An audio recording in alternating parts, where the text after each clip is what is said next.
lemos a Bíblia, ficamos maravilhados com o agir sobrenatural de Deus.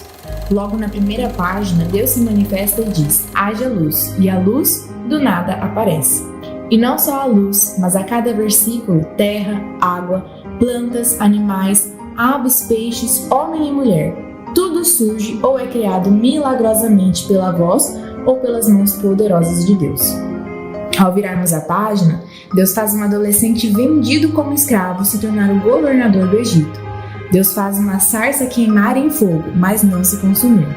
Deus envia pragas, Deus parte o mar ao meio e faz o seu povo passar.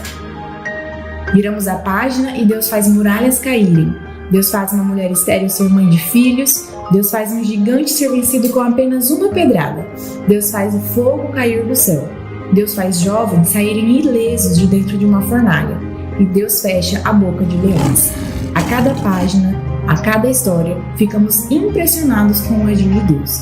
Ele existe, Ele aparece, Ele fala e Ele faz. Mas a Bíblia também nos traz uma história em especial, onde Deus não aparece, onde Ele não fala nada, onde o nome dele nem é mencionado. Esta é a história de Esther. Esther era uma adolescente, órfã e judia, adotada por um primo, exilada na Pérsia. Uma garota de beleza sem igual, que foi escolhida dentre tantas outras para ser a nova rainha. Mas, enquanto estava no palácio, um plano diabólico para matá-la e exterminar todos os judeus foi muito bem elaborado e colocado em prática. Em questões de dias, Esther e todo o seu povo seriam mortos, e praticamente não havia muita coisa a ser feita. A história de Esther nos mostra que existem momentos assim também em nossa caminhada. Momentos obscuros, momentos de ameaça, de medo, onde uma crise se instala, onde pouca coisa ou quase nada pode ser feito. Momentos em que só um milagre poderia nos tirar daquela situação. Momentos em que só Deus poderia fazer algo. Mas são em alguns momentos como estes que Deus não aparece. Oramos e Deus não fala nada. Momentos em que buscamos por Ele, o procuramos no palco principal da nossa vida, mas não o encontramos. Onde está Deus? O que Ele está fazendo? Abra sua Bíblia. Leia a história de Esther. Abra os seus olhos e veja. Deus está presente. Em alguns momentos, Ele não está no palco principal, mas Ele está bem perto. Deus está nos bastidores da vida, escrevendo e providenciando o final da história.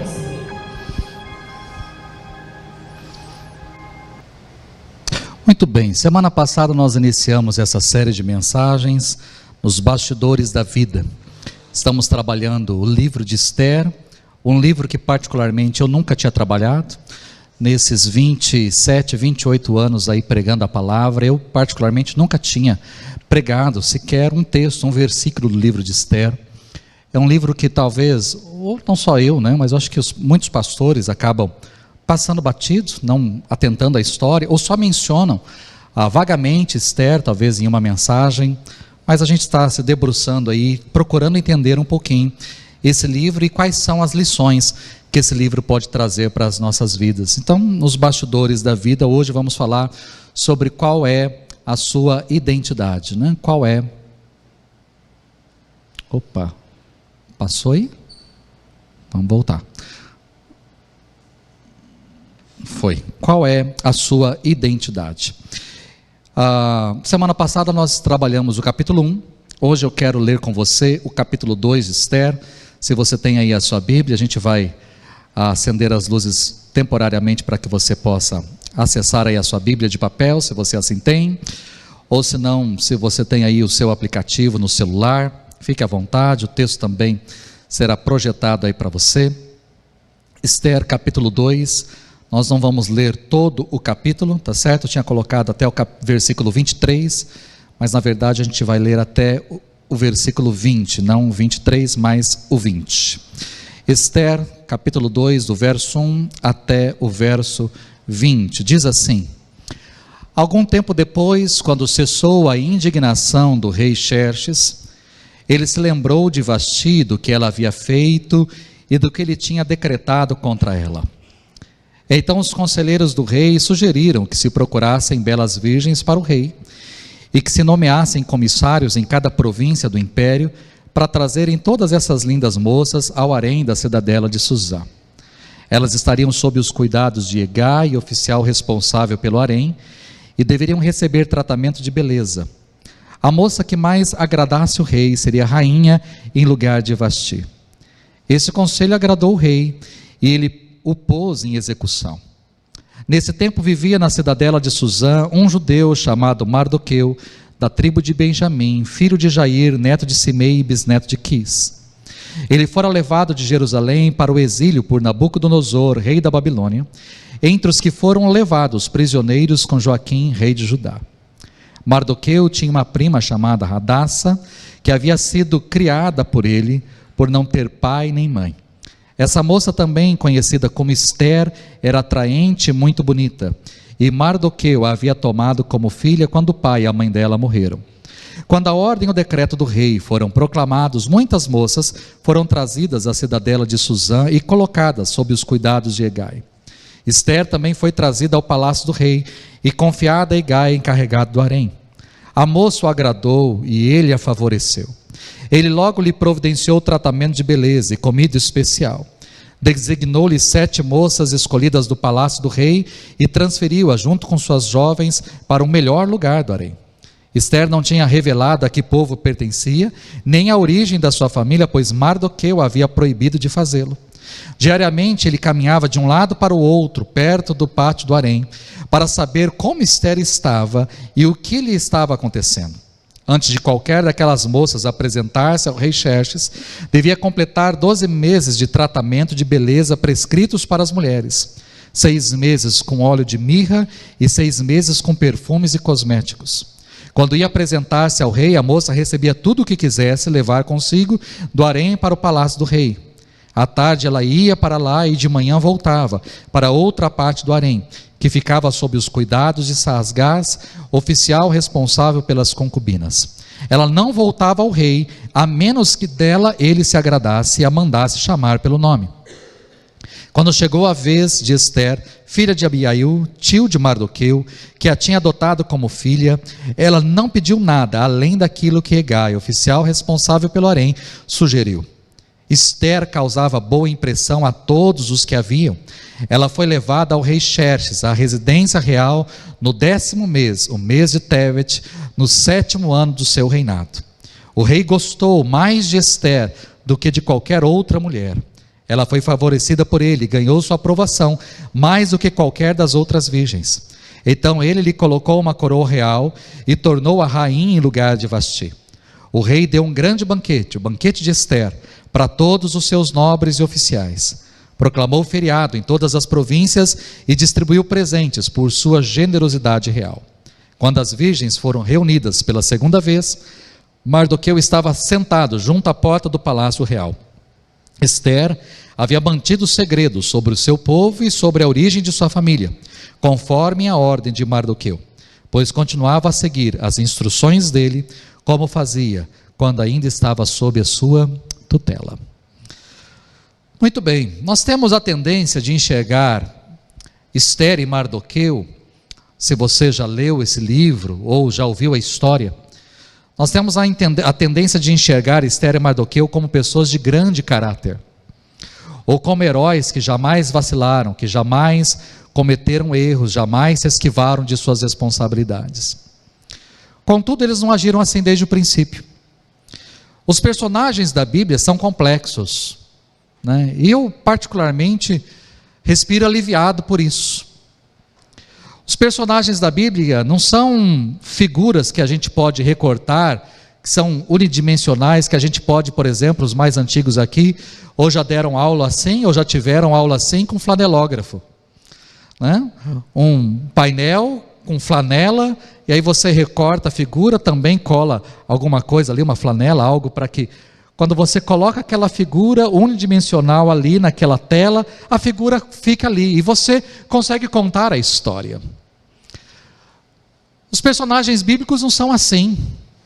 Os personagens bíblicos são pessoas como eu e você, são seres humanos.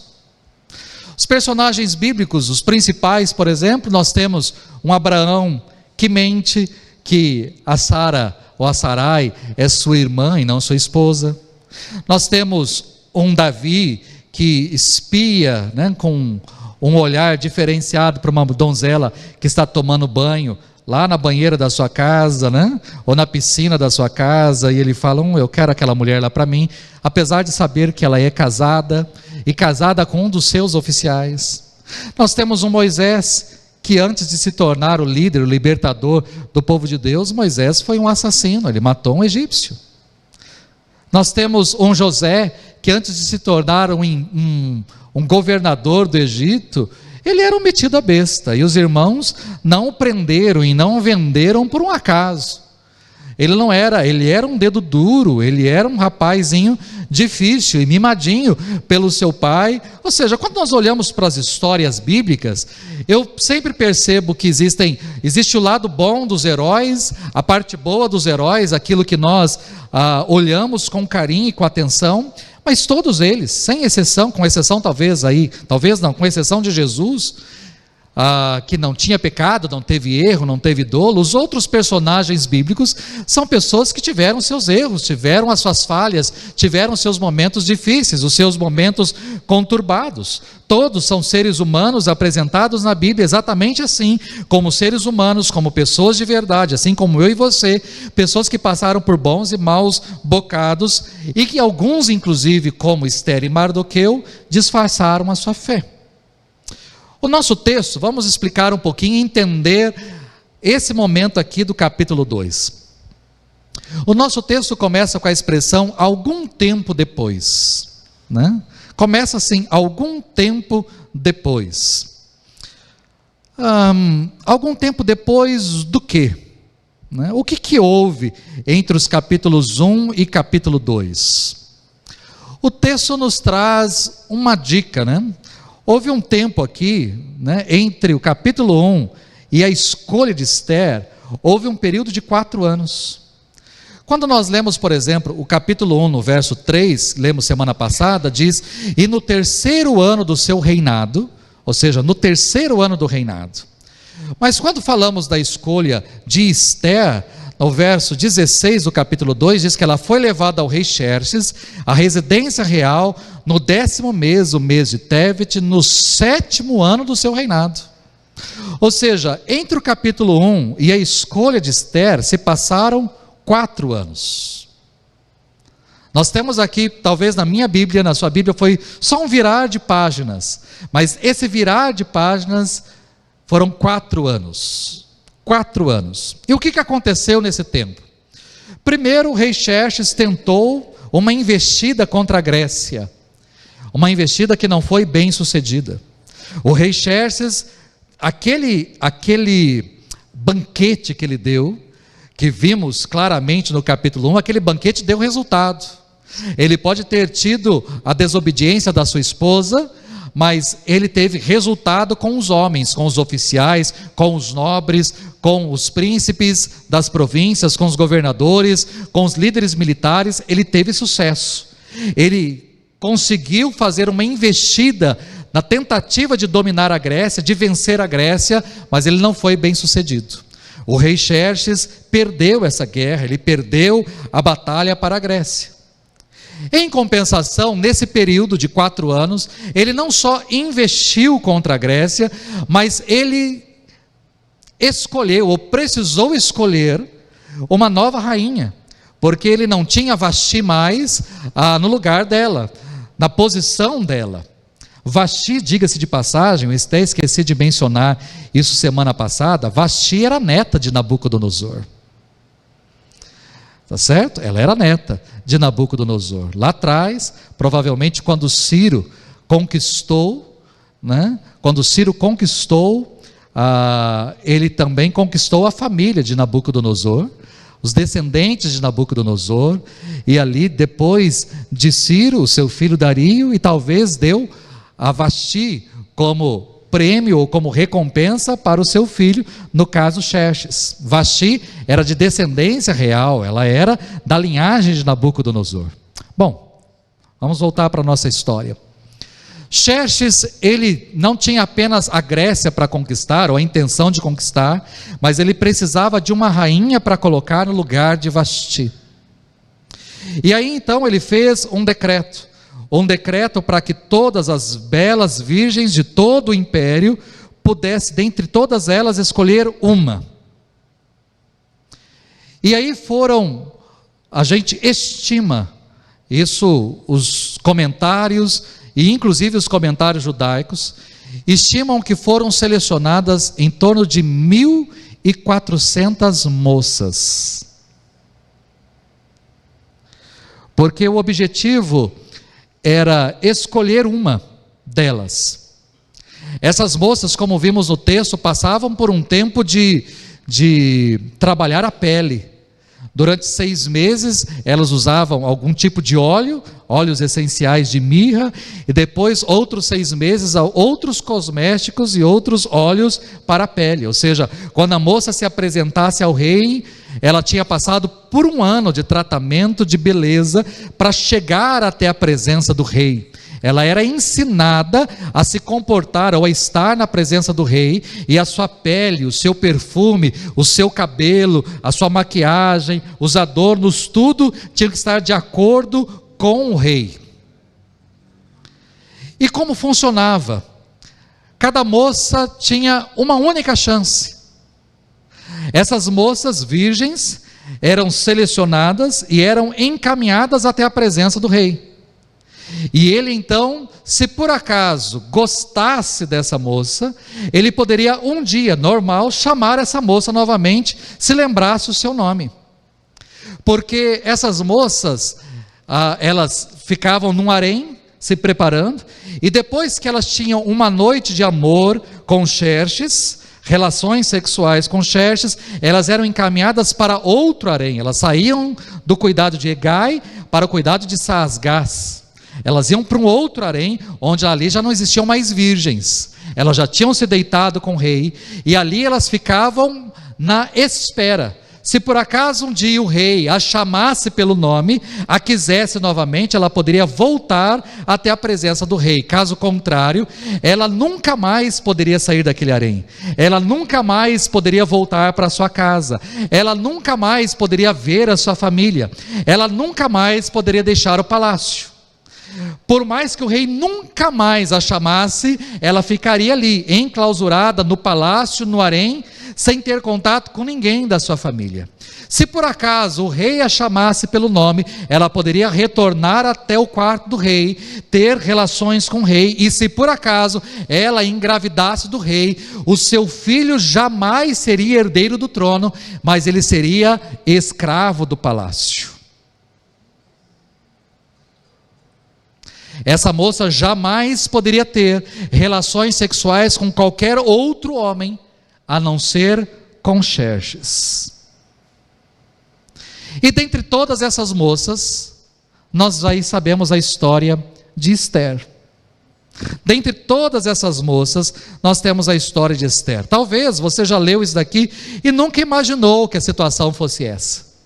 Talvez você imaginou que as moças ficassem ali no harém e que fosse um concurso de beleza, que as moças um dia passavam na frente do rei, e o rei falou assim: gostei dessa, achei essa bonitinha, passa para a próxima fase, e fosse eliminando talvez as mais feinhas e deixando as mais bonitas para o final. Não, ele tinha uma noite de sexo, uma noite de amor, a moça deixava de ser virgem, deixava de ser pura e se tornava uma concubina do rei, a serviço do rei, se um dia ele a quisesse novamente. Se não, ela ficaria ali no palácio para sempre, sem ter contato com ninguém da sua família e nem com o rei. Ela não poderia se aproximar jamais do rei. Essa era a história das moças, uma história que talvez quando você lê ou você entende, você pode dizer assim: que repugnante. Que coisa, tratar a mulher dessa forma, como um objeto, como uma mercadoria, na qual eu escolho na prateleira, e se me satisfazer, se for bom para mim, ótimo. Mas é exatamente nessa situação que nós encontramos Mardoqueu e nós encontramos a sua prima Hadassa. O capítulo de número 2, no verso 5, nos fala sobre este Mardoqueu, e vamos focar primeiro nele. Nesse tempo vivia na cidadela de Suzã um judeu chamado Mardoqueu, da tribo de Benjamim. Guarde bem isso: filho de Jair, neto de Simei, bisneto de Quis. Ele fora levado de Jerusalém para o exílio por Nabucodonosor, rei da Babilônia, entre os que foram levados prisioneiros com Joaquim, rei de Judá. Para você e para mim, quando olhamos para esse parágrafo, para esses 2 versículos, talvez a gente não tenha nenhuma reação. São nomes, apenas nomes estranhos ou alguns nomes difíceis de pronunciar, mas apenas nomes. Entretanto, para os judeus do pós-exílio, conhecedores da Torá, treinados para apreciar a sua identidade, porque as pessoas que voltaram do exílio, voltaram da Babilônia, voltaram treinados para saber qual é a sua identidade e a aliança existente entre o povo de Deus e o próprio Deus, esse texto com toda certeza suscitaria dúvidas. Por exemplo, por que Mardoqueu morava na cidadela de Suzã? O Império Persa era gigante, quase que do tamanho do Brasil. O Império Persa era monstruoso, era gigante, com 7 milhões e meio, talvez no tempo de Xerxes um pouco mais, mas em torno aí de 7 milhões, 8 milhões de quilômetros quadrados. Mas, dentre toda essa porção de terra, Mardoqueu foi morar exatamente na sede, na capital do império, que era a cidadela de Suzã. Seria como hoje Mardoqueu habitar Brasília. Por que exatamente Brasília? A maioria dos judeus exilados morava bem longe dali, totalmente afastada do centro de influência, de política, de poder dos persas. Mas não, Mardoqueu morava na capital. E não só isso, Mardoqueu não só morava na capital, como ele trabalhava para Xerxes. Mardoqueu trabalhava no palácio. Nós não lemos no texto de hoje, é o texto da semana que vem. O verso 21 expressa exatamente isso. Mardoqueu, ele trabalhava ali no palácio, ou seja, o seu nome estava ali na folha de pagamento de Xerxes. Ele estava no centro de poder, na capital, mas ele estava arrolado na folha de pagamento de um rei pagão. Ele trabalhava para o rei Xerxes. Outra coisa que chama a atenção é o nome, Mardoqueu. Mardoqueu é uma adaptação de uma divindade. Existia um rei, um deus na Pérsia chamado Marduk. E aí nós temos Mardoqueu, que é uma adaptação de Marduk, uma divindade masculina da Pérsia. Em outras palavras, o seu nome, ou o nome adotado por ele, era um nome que era atrelado a uma divindade, a um deus pagão. Deixe-me fazer uma pergunta. Não sei se você conhece algum judeu devoto, mas você conhece ou já ouviu falar de algum judeu devoto que colocou o nome do seu filho de Maomé ou de Mohammed? Ou você conhece algum judeu devoto que tem um filho chamado Mohammed, Maomé, e esse filho trabalha para o governo do Irã ou do Iraque? Não. Impossível. É inconcebível isso. Um judeu jamais vai colocar o nome de Maomé no filho, ou de Mohammed. Esse é aquele que é seguido pelos islâmicos. Mas eu não vou colocar jamais o nome do meu filho de Maomé ou de Mohammed. E jamais ele vai trabalhar para um império islâmico, para um governo islâmico. É mais ou menos essa situação aqui. Nós temos um homem que se diz judeu, ou que é de uma linhagem judaica, filho de Abraão, cujo nome é Mardoqueu, em relação a Marduk, uma divindade, e ele trabalha exatamente no centro do poder persa, para o rei Xerxes. Mas não só isso, nós temos também, nesse versículo, esses 2 versículos, o porquê talvez de tudo isso. Porque Mardoqueu, ele é filho de Jair, neto de Simei e bisneto de Quis. O que isso quer me dizer? Que Mardoqueu era a 3ª, 4ª geração de judeus. Se nós temos um Quis, que é o bisavô dele, que saiu talvez judeu de Jerusalém, levado como prisioneiro para a Babilônia, depois nasceu o Simei, depois nasceu o Jair, e depois nasceu o Mardoqueu. Ou seja, é um judeu de judeu, de judeu, de judeu. Ou seja, são várias linhagens, são várias descendências. É muito tempo depois que nasce o Mardoqueu, ou que o Mardoqueu surge na história. Ou seja, nesse tempo todo se perdeu muito de princípios, de valores. Ele já não tinha mais o contato. Mardoqueu não sabia o que era templo, ele não sabia o que era Torá, ele não sabia muito bem o que era lei, ele não foi instruído muito bem naquilo que precisava ser instruído. Ele era um judeu de terceira, quarta geração. E é interessante o seguinte: o Mardoqueu não apenas modifica a sua vida, mas ele também faz isso com a sua prima. No verso de número 7, nós temos que Mardoqueu tinha uma prima chamada Hadassa, que havia sido criada por ele, por não ter pai nem mãe. E essa moça, também conhecida como Esther, era atraente e muito bonita. E Mardoqueu a havia tomado como filha quando o pai e a mãe dela morreram. Bom, Hadassa ou Hadassa tem um significado, é uma origem hebraica, significa murta, é o nome de uma planta, murta, mas ao mesmo tempo tem um outro significado. Os dicionários ou comentários judaicos, rabínicos, diz que Hadassa quer dizer idônea, sábia, e de fato, ela vai ser muito sábia. Daqui para frente nós veremos isso. Ela será uma moça muito, muito sábia para salvar o seu povo.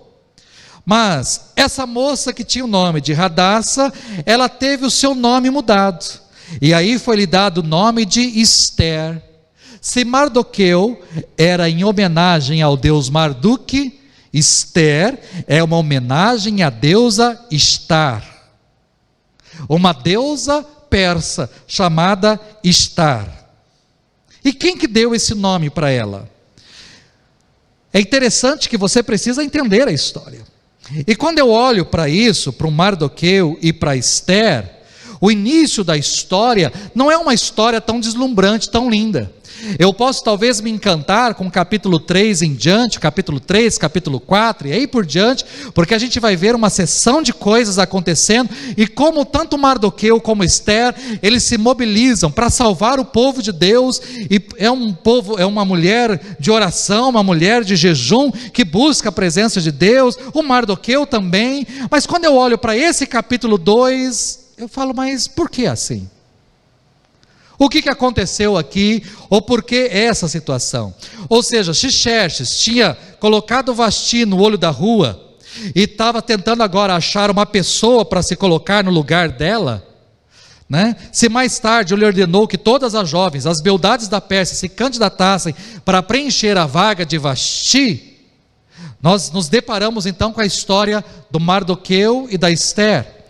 E aí nós olhamos para a história e percebemos o seguinte: quando a ordem e o decreto do rei foram proclamados, muitas moças foram trazidas à cidadela de Suzã e colocadas sob os cuidados de Hegai.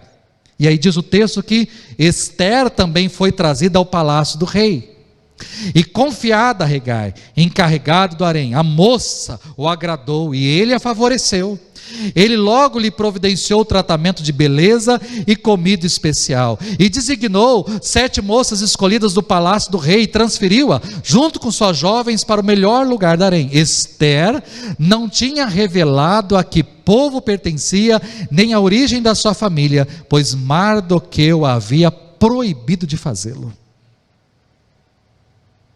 Você vai para lá, você vai se misturar com as outras moças, mas você não vai abrir a sua boca. Você não vai dizer qual é a sua origem. Não diga que você é judia. Não diga que você é filha de Abraão. Não diga. Mas aí eu preciso dizer o seguinte: você não precisa dizer, você precisa viver como os demais. Quando você vive como os demais, você não precisa dizer quem você é. Você só diz quem você é quando você se torna diferente. Agora, quando você é igual a todo mundo, ninguém pergunta para você, porque você é igual a todo mundo. O que Mardoqueu está dizendo para Esther não é apenas não abrir a sua boca para falar a respeito da sua origem, mas dizendo para Esther o seguinte: viva como as demais. Haja como as demais, se comporte como as demais, faça de conta que você é igual às demais. E isso é o que me chama a atenção aqui no texto. Em resumo, Mardoqueu escondeu a sua origem e instruiu a sua prima a fazer o mesmo. Ou seja, ele estava se escondendo no meio do palácio e pediu para sua prima fazer a mesma coisa e registrou a Esther num concurso de beleza, sabendo que a competição incluía uma noite na cama do rei. Ela teria que se dormir com o rei, e tudo isso sem revelar a sua origem, a sua nacionalidade. É isso que temos aqui na história. E Esther obedeceu. Bom, a exemplo dos babilônios, os persas também eram politeístas e não exigiam que povos conquistados abandonassem os seus deuses. Não tinha problema. Continue sacrificando a deusa vaca, sem problema nenhum. Continue orando para a lua, continue orando para as estrelas, continue adorando o sol, continue se prostrando diante dos seus ídolos, não tem problema nenhum, mas prostre-se também diante dos deuses da Pérsia. Você pode servir o seu Deus, mas sirva também os deuses da Pérsia. E isso era um problema para os judeus, pois se os persas eram politeístas, os judeus não, eram monoteístas. Para os judeus só existe um Deus, só pode se curvar diante de um Deus, só pode adorar um único Deus, não pode fazer imagens, nem se curvar, nem se prostrar a elas. É esse o pensamento, é esse o ensinamento para o judeu. Ele deveria adorar somente a Deus e nenhum outro. Nenhum outro. Nesse caso, então, como deveriam proceder na Pérsia? Como viver a sua fé, a sua religiosidade? Como viver a sua crença num mundo permeado de outros deuses como a Pérsia? Bom, inicialmente Mardoqueu e Esther optaram por disfarces. O que nós temos aqui são disfarces, são identidades secretas. Talvez Mardoqueu poderia dizer assim: por que me arriscar a provocar a ira do rei? Por que me arriscar? Que bem fará eu dizer a verdade? É possível adorar a Deus e aos deuses persas? Não é possível adorar a Deus e aos deuses persas? É possível mudar de nome e trabalhar no palácio? Não é possível. É possível manter a minha identidade secreta e passar uma noite com o rei? Não é possível. Isso me choque, talvez choque a você, porque nós conhecemos histórias de pessoas que também saíram de Jerusalém, ou foram arrancadas de Jerusalém e levadas para a Babilônia. E aí nós lembramos da história, por exemplo, do Daniel, nós lembramos da história dos seus amigos, homens que não se contaminaram, homens que não comeram das finas iguarias da mesa do rei, homens que não beberam do vinho do rei, homens que não se prostraram, por mais que existia uma estátua e uma ordem de que ao tocar da trombeta todos deveriam se curvar, eles não se curvaram, por mais que haveria uma fornalha os aguardando, eles não se curvaram diante da estátua, e mesmo quando foram lançados lá, à véspera de ser lançado, eles disseram para o rei: rei, se o Senhor quiser nos lançar, pode nos lançar, mas nós não vamos nos curvar, e se Deus quiser nos matar nessa fornalha, muito bem, e se Ele nos quiser também, muito bem, mas nós não vamos nos curvar. É essa história que nós conhecemos a história de um Daniel, que havia um decreto dizendo para não se curvar, ou não orar a outro Deus, e o Daniel abria a janela do seu quarto, do andar de cima, e se curvava em adoração ao seu Deus, em oração 3 vezes ao dia, voltado para Jerusalém, por mais que ele teve que pagar um preço, que foi ser lançado na cova dos leões. É esse tipo de história que nós conhecemos. E aí quando a gente olha para a história do Mardoqueu e da Esther, eles estão bem longe disso. Eles estão na Pérsia, iguais os persas, vivendo iguais os persas, com nome persa, vivendo ali o ambiente persa, sem nenhum problema, sem nenhuma dificuldade. Passaram a viver por meio de identidades secretas. Mardoqueu e Esther esconderam a sua origem hebraica. Esther foi colocada num concurso de beleza sem revelar que era filha de Abraão. É exatamente essa história que nós temos. E talvez se um dia eu chegasse no céu e conhecesse Mardoqueu, eu talvez perguntaria para Mardoqueu: mas Mardoqueu, por que você fez isso? Por que você não seguiu o exemplo do Daniel? Por que você não seguiu o exemplo dos amigos de Daniel? Por que você não se manteve firme? Por que você trocou o nome desse jeito? E justamente em homenagem a um deus pagão, por que você trocou o nome da Daça? Por que colocou o nome de uma deusa pagã também? Por que isso? Qual a finalidade de tudo isso? Para que você fez isso? Por que, Mardoqueu, você se escondeu? Por que você colocou a Esther nessa situação? Por que você deixou que a levassem? Por que você deixou que ela fosse empetecada por uma noite, apenas para perder a virgindade por um rei? E se ela não fosse escolhida como rainha, ela teria que passar o resto da vida enclausurada no palácio como uma concubina. Você tem ideia de quantas leis você desobedeceu, Mardoqueu? Por que você fez isso? A imaginação, a gente tem que ter imaginação fértil, né? Eu fico imaginando que Mardoqueu teria algumas respostas. Primeiro, talvez Mardoqueu me dissesse assim: ah, Wagner, você não estava lá. Você não estava lá. Porque o Xerxes era um demente. O Xerxes era um déspota. O Xerxes era um psicótico. Ou seja, se ela não fosse escolhida como rainha, pelo menos ela estaria salva. Ela estaria no harém, talvez ele nunca mais tivesse contato com ela, mas ali no harém nenhum mal lhe aconteceria. Ela estaria guardada, ela estaria protegida, ela estaria ali, guardada, salva desse homem. Ou talvez Mardoqueu me dissesse assim: ah, Wagner, você não entendeu. Eu escrevi a Esther no concurso, mas eu sabia que ela ia ganhar. E eu joguei certo, porque eu trabalhava no palácio. E não apenas trabalhava, eu fiz amizade com Hegai, que era o chefe do harém. Fui eu que apresentei a Esther para o Hegai. E o Hegai se encantou com a Esther, porque ela era muito bonita. Eu sabia muito bem em quem eu estava apostando. Ela era muito bonita, por isso que ele colocou a Esther num lugar especial, e deu tratamento diferenciado, especial, uma alimentação especial e tudo diferenciado para ela, porque eu sabia muito bem que ela ia ganhar esse concurso. Eu sabia que ela seria escolhida, ou seja, fazia parte, estava tudo combinado com o Hegai, combinado com a Esther, daria tudo certo, fazia parte de um plano. Eu sabia que ela ia ser escolhida, mas se ela revelasse a sua nacionalidade, a sua origem, tudo isso cairia por terra. Então fazia parte de um plano. Ou talvez Mardoqueu olharia para mim e falaria assim: mas Wagner, quem é você para me questionar de algo? Você está questionando o meu erro? Mas quem é você para questionar? Quem é você para falar do meu erro, da minha falha? Eu errei com a Esther, eu falhei com os meus princípios, eu errei em esconder a minha nacionalidade, a minha origem, eu errei em esconder a origem dela, eu errei em trocar os nomes, eu errei em me comportar como os persas. Ok, eu errei, mas quem é você para apontar o dedo para mim? Quem é você diante da Pérsia que você está vivendo, ou do mundo que você está vivendo, ou das identidades secretas que você está vivendo? Quem é você para apontar o dedo para mim?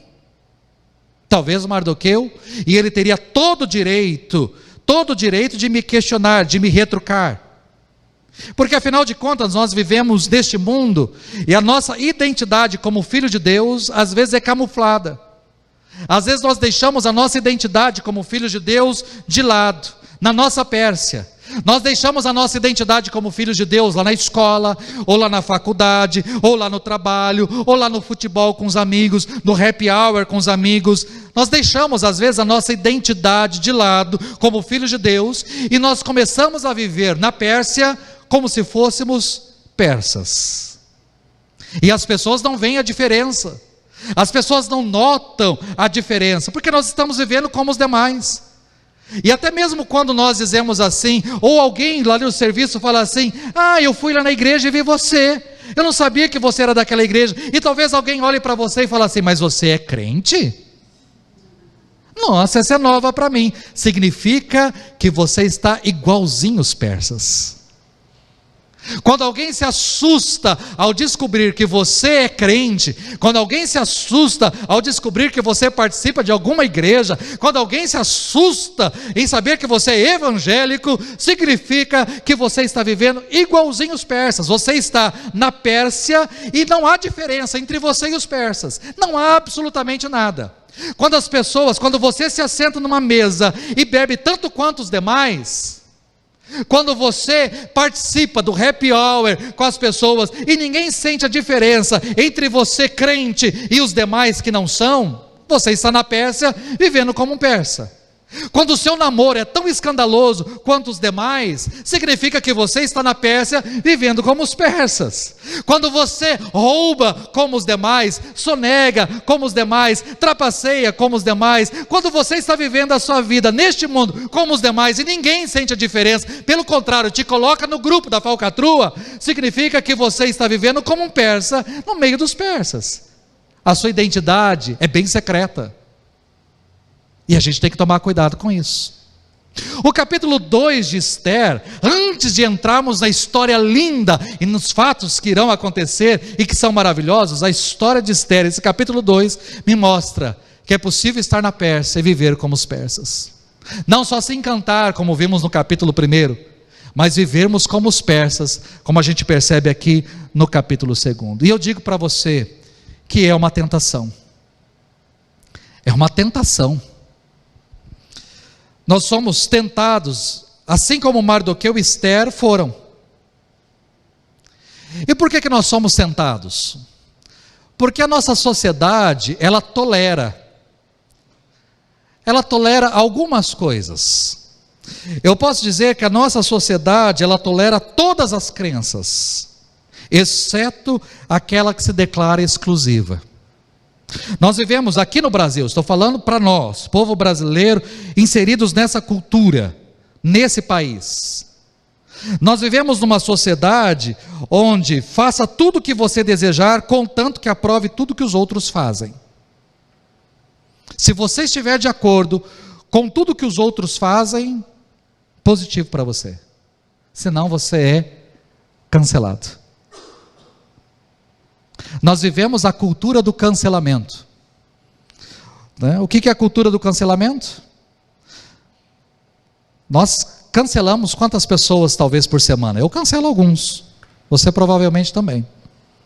Quando a pessoa fala aquilo que eu quero ouvir, ela age da forma como eu quero, ela faz aquilo que eu quero, ela faz parte do meu grupo. Eu vejo os seus vídeos no Instagram, as suas fotos no Instagram, os seus posts no Instagram, no Facebook, nas redes sociais, no YouTube e tudo mais. A partir do momento que ela fala algo que eu não quero ouvir, ou ela age de uma forma que eu não quero que ela haja, ela faz aquilo que eu não quero, o que eu faço? Eu vou lá em um simples clique.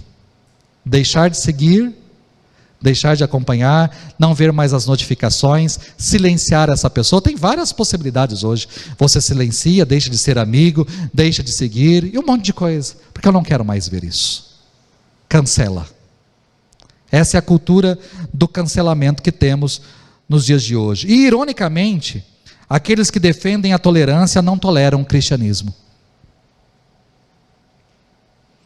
Aqueles que são os baluartes e que se declaram, tolerantes, são os que não toleram o cristianismo.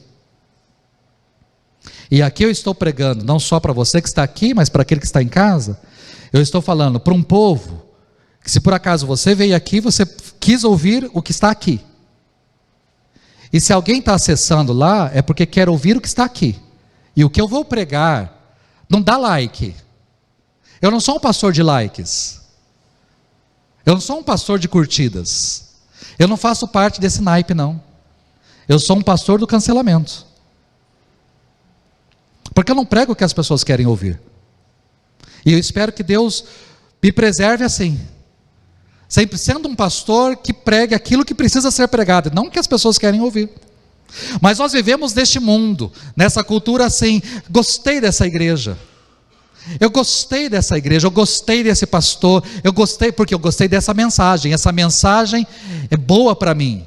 Então eu curto essa igreja, eu acompanho essa igreja, eu assisto os cultos dessa igreja, eu gosto das postagens dessa igreja, porque essa igreja está falando aquilo que eu quero ouvir. A partir do momento que a igreja não fala aquilo que eu quero ouvir, pronto, eu não curto mais, eu não sigo mais, eu não ouço mais, eu não vou mais, acabou para mim. É isso exatamente o que nós vivenciamos nos nossos dias. Tá certo? Então nós temos, por exemplo, vamos dar exemplos bem práticos sobre cultura de cancelamento. Nós temos, por exemplo, a bispa Sônia Hernandes, da Renascer, essa semana, ou esses dias, sendo perguntado para ela: gay irá para o céu? Qual foi a resposta dela para não ser cancelada? A resposta dela é assim: nem Jesus julgou, eu não posso julgar e nem você. Mas não preciso julgar. Ninguém está pedindo para julgar nada. É só ler. Porque isso daqui não muda. Ou seja, nós cantamos as músicas e eu gosto muito das músicas dela, da Sônia, da Renascer. Mas para ter like, eu falo aquilo que as pessoas querem. E eu não vou fregar num programa, num podcast ou num programa e dizer: não, os gays não herdarão o reino dos céus, os homossexuais não herdarão o reino dos céus. É melhor eu falar: não, nem Jesus julgou. Quem sou eu para julgar? Quem é você para julgar se uma pessoa irá ou não para o céu? Deu para você entender? O como é viver na Pérsia como um persa? Disfarça a sua identidade. Ou vamos falar da Xuxa, que esses dias também, ou essa semana, falou que a Bíblia precisa ser reescrita. Viram isso? Acessaram isso? Ouviram isso? Que esse livro, que os cristãos e os pastores são retrógradas, são pessoas alienadas, são pessoas esquisitas, e que usam a Bíblia, e que isso daqui precisa ser reescrito. Que esse livro está ultrapassado, que não fala mais para a nossa geração, que isso daqui é a Xuxa, dizendo para mim que isso daqui precisa ser reescrito. Uma mulher que provavelmente nunca leu isso daqui, porque se leu isso daqui não viveria a vida que viveu, nunca. Não sabe o que é Deus, não sabe o que é Jesus, não sabe, mas está dizendo que isso daqui precisa ser reescrito. E aí nós temos um pastor, Silas Malafaia, que não é persa. Você pode ter muitas coisas contra o Silas, mas é um camarada que bota a boca no trombone para dizer assim: Xuxa, vai pastar, Xuxa, porque foi isso que ele mandou ela fazer. Quem é você para dizer que a Bíblia precisa ser reescrita? Quem é você para dizer isso? A Bíblia é atualíssima. Mas aí você tem pastores dentro de um post da Xuxa. Aí você tem um pastor conhecido nacionalmente que diz: realmente a Bíblia precisa ser reescrita. E aí me choca isso. A Bíblia precisa ser reescrita, a Bíblia precisa ser atualizada, ela não foi feita para o nosso tempo. Os pastores estão utilizando a Bíblia fora do contexto para trazer preconceito e para trazer, é esse o discurso. Ou seja, é um pastor que sobe no púlpito e provavelmente enquanto eu estou aqui, também está na sua igreja pregando para a sua comunidade lá no Rio de Janeiro e dizendo exatamente isso. Ou como o pastor Ed René Kivitz, que também disse algum tempo atrás que isso daqui está desatualizado, que também precisa ser atualizado. Por que eu preciso dizer isso? Porque quando eu falo que isso daqui precisa ser atualizado, quando eu me vejo como um persa e vivo como um persa no meio dos persas, eu não sou cancelado. Aí eu dou entrevista na Globo, aí eu apareço nas páginas principais, aí eu sou um pastor chamado para programas de entrevista, porque eu sou um persa no meio dos persas. Agora, a partir do momento que você diz não, não pode ser isso, pronto, você é cancelado. É esse o mundo em que nós vivemos. E nesse mundo em que você vive, você está talvez se escondendo para não ser cancelado. E aí, como igreja, queridos, nós precisamos, e eu não estou falando aqui de política, eu não estou aqui falando, talvez porque, por sermos evangélicos, nós somos conservadores, por causa da palavra de Deus, nós somos conservadores, aí somos atrelados a uma direita conservador. Mas eu prefiro ser uma direita conservadora do que uma esquerda progressista, porque a palavra de Deus não é progressista, a palavra de Deus não tem aberturas, a palavra de Deus não tem um meio termo, não tem um meio caminho, a palavra de Deus me ensina a me posicionar, e é isso que eu preciso, me posicionar. E essa palavra talvez seja muito mais específica para os jovens e adolescentes dos nossos tempos, ou para você, pai, que tem os seus filhos pequenos, porque se você não ensina na sua casa, a escola ensina muito bem lá fora, os amigos ensinam muito bem lá fora, os vídeos de YouTube ensinam muito bem, e se você não ensina como pai, como mãe, existe todo mundo, toda uma Pérsia que está empenhada em ensinar, e eles vão ensinar, e vão ensinar, e isso é muito perigoso, porque nós precisamos ter postura, nós precisamos como igreja, e como crentes ter postura. Eu não posso estar neste mundo de hoje, de lado de uma pessoa que vai dizer assim, o Estado é laico, o Estado é laico, e o Estado não pode, baseado na Bíblia, ou baseado em princípios cristãos, judaicos, dizer que eu não posso abortar, é o meu corpo, as minhas regras. O que você acha? Eu não posso ter membros dessa igreja dizendo assim, é verdade, o seu corpo, as suas regras, se você quiser abortar, aborte, é direito seu, é vontade sua. Não, eu preciso de crentes, homens e mulheres que abram a sua boca dizendo, mas você precisa saber, que essa criança que está sendo gerada no seu ventre, por mais que os seus olhos não vejam, os olhos de Deus a enxergam, porque assim está na palavra de Deus. Deus me viu ainda quando eu era uma substância informe. Deus está vendo essa criança, por mais que pode ter sido um acidente para você, essa criança jamais foi um acidente nas mãos de Deus, ela é plano de Deus, ela é projeto de Deus, ela é vontade de Deus, é isso que nós precisamos, e não dizer, de fato, só que isso vai me cancelar. Se eu digo, você não pode abortar, você é cancelado. Se eu digo, você tem direito de abortar, ótimo, você faz parte do grupo. Cuidado, queridos, cuidado, jovens e adolescentes, tomem cuidado. Vocês, alguns estão indo para a faculdade, ou estão na faculdade, passem pela faculdade, mas cuidado ao deixarem a faculdade passar por vocês. Não se percam na faculdade. Não se percam diante de amigos, não se percam diante de discursos, não se percam diante de palavras. Os discursos são bonitos, quanto discurso bonito, mas cuidado com isso. Não seja um agente secreto de Deus lá na sua escola, lá no seu trabalho, por mais que você não vá ganhar likes e views, mas pelo menos você tem uma postura que condiz com a sua fé, porque não adianta você pegar a Bíblia e se portar como crente aqui na igreja, e lá fora você viver como uma pessoa que não é crente. Nada adianta você ser filho de Deus e colocar a Bíblia e cantar, levantar a mão e ouvir a palavra aqui aos domingos, se durante a semana você vive como um persa. Nada adianta, nada adianta. Então tome muito cuidado com o que o mundo tem pregado hoje. Tome muito cuidado com as mensagens de hoje. Tome muito cuidado com aquilo que é veiculado hoje, com os filmes que você assiste, com as séries que você assiste. Tome muito cuidado com o que está sendo passado hoje. Não se ensina o que é correto na televisão, em filmes e séries. Pelo contrário. Então tome cuidado. E pais, principalmente. Você vai falar, não, pastor, eu sei dos meus posicionamentos, eu tenho, você sabe. Mas eduque seu filho. Eduque seu filho. Ensine o seu filho. Diga para o seu filho o que é certo e o que é errado. Não existe essa história de que o importante é ser feliz. O importante é o amor, o importante é amar, porque Deus me aceita, todos os caminhos levam a Deus, todos um dia iremos para o céu. Negativo. Negativo. Negativo. Não. Eu particularmente gostaria que todos fossem, mas nem todos vão. Eu particularmente gostaria que fosse mais fácil, mas não é fácil assim. Por mais que a salvação é de graça, existe um preço. Deixar a si mesmo, negar a si mesmo, tomar a cruz e seguir é um preço que eu tenho que pagar, e você também. Não existe essa história de, existe um caminho e a salvação é de graça, ok. Mas para trilhar o caminho, para chegar lá, é um preço que tem que ser pago.